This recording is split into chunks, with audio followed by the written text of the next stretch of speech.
Buenas tardes, profe. Yo soy María del Carmen Ferrer Mesa y soy alumna regular y a continuación voy a desarrollar el temario que usted nos dio para realizar este video.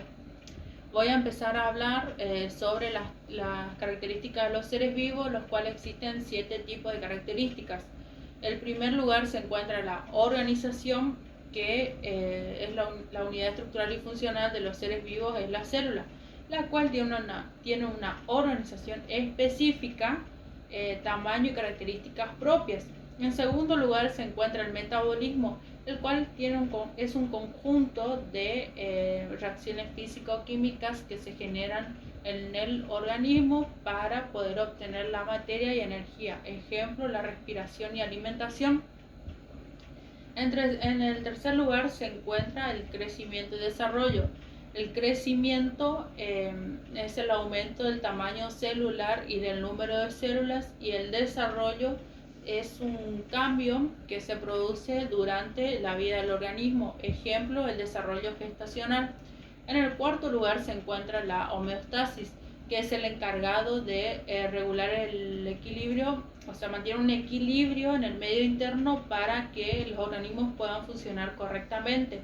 En el quinto lugar se encuentra la irritabilidad, el cual es cuando un organismo puede, o sea, tiene algún tipo de reacción o ante algún estímulo, el cual esto lo puede ayudar a sobrevivir o adaptarse al cambio climático en el cual se encuentran, en el medio ambiente que se encuentran.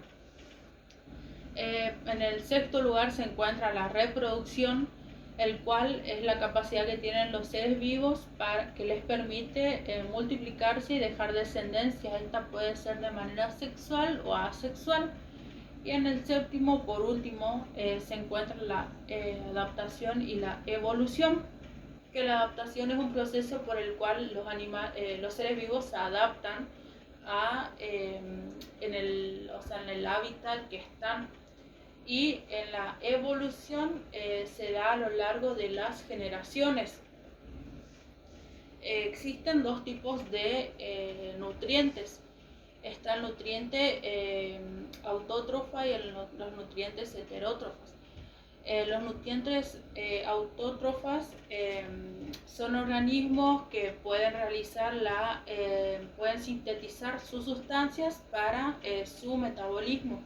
Esto quiere decir que ellos no necesitan de otros organismos para poder alimentarse. En cambio, en los nutrientes heterótrofos, ellos lo que hacen es que utilizan las sustancias sintetizadas por otros organismos para poder alimentarse.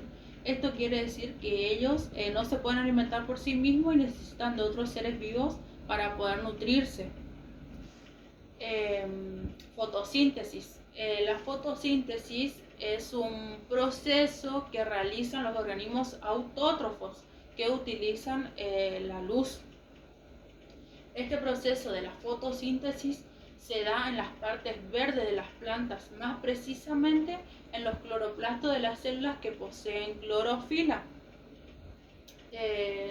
Para el proceso de la fotosíntesis se utiliza, o sea, se absorbe el dióxido de carbono y agua para después luego producir la glucosa y el oxígeno.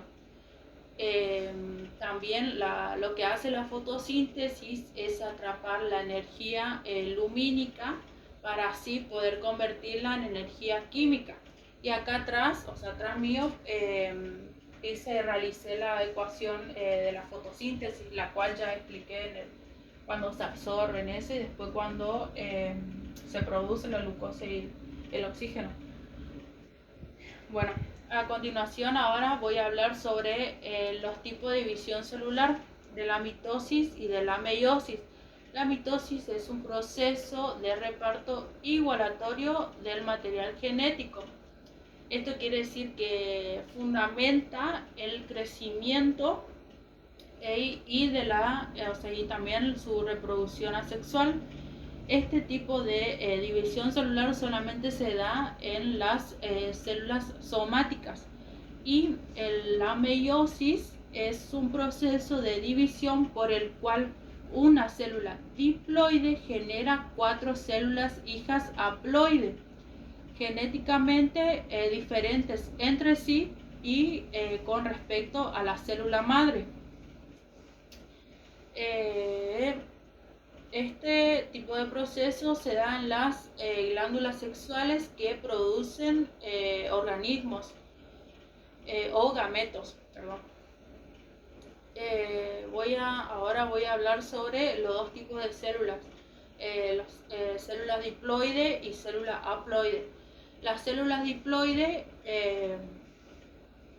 son aquellas células que tienen número y composición de cromosomas normales. Esto quiere decir que las células diploides están conformadas por un número que es 2n, que es igual a 23 cromosomas. Y las células haploides solamente están conformadas por un juego de cromosomas. Esto quiere decir que su número de haploides es n, que es igual a 23 cromosomas, lo cual esto lo diferencia de las células diploides, porque las células diploides ya tienen 46 cromosomas, o sea, tienen todos sus cromosomas completos. En cambio, las células haploides solamente tienen la mitad de los cromosomas.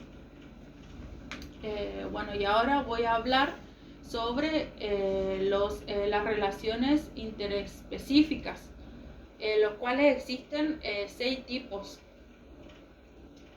Comenzamos con la simbiosis, el cual es un proceso de asociación entre un animal y plantas de diferentes especies para poder sacar provecho en el ámbito que se encuentran. Ejemplo sería cuando el líquen sería la simbiosis de alga y un hongo. En segundo lugar se encuentra el parasitismo, que el parasitismo es cuando se aprovecha de los demás. Esto quiere decir que se alimentan de los demás seres vivos. Ejemplo, cuando el piojo está en la persona, sería en la cabeza de la persona.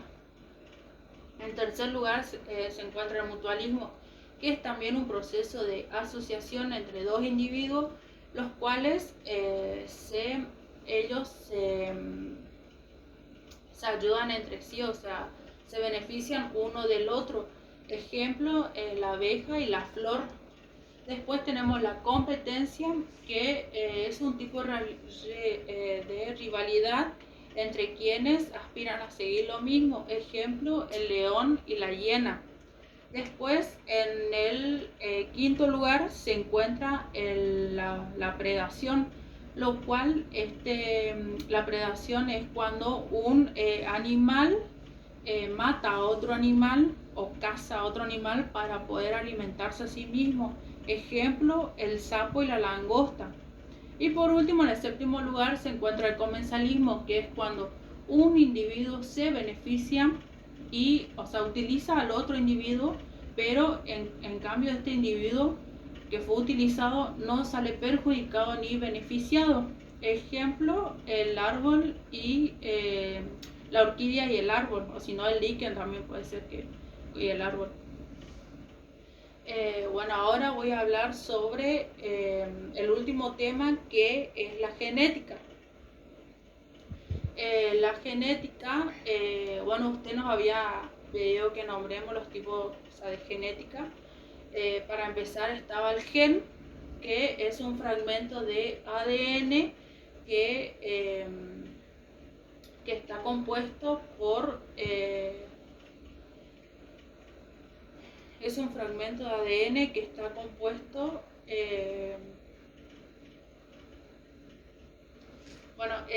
que está compuesto para poder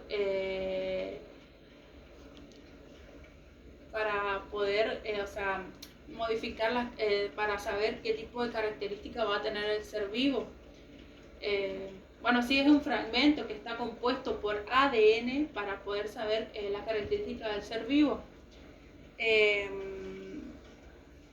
Ejemplo sería cuando mi padre y mi madre tienen ojos verdes, entonces yo también heredaría ese mismo color de ojos.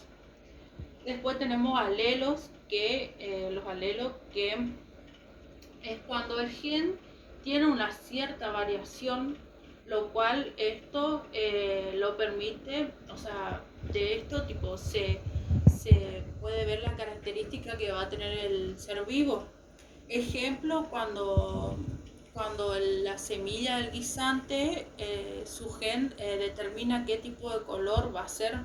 En este caso, ahí se encuentran dos alelos. Tenemos el alelo que es de color verde y después también el alelo de color amarillo. Puede salir uno de los dos.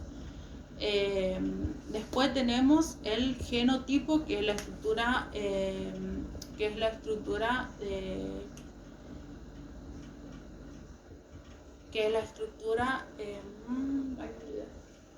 bueno, el fenotipo que existen, o sea, el fenotipo muestra su tipo de, o sea, cómo va a ser, ya va mostrando para que o sea, se den sus características. Y después tenemos, por último, tenemos al gen dominante, que es cuando se puede mostrar sus efectos busca mostrar su efecto sobre las características, no importa a qué gen se asocie para formar su par. Y después el gen recesivo precisa de otro gen igual para poder mostrar o expresar su efecto. O sea, esto quiere decir que para poder completar su par. Bueno, con eso doy por concluido este oral y buenas noches, profe.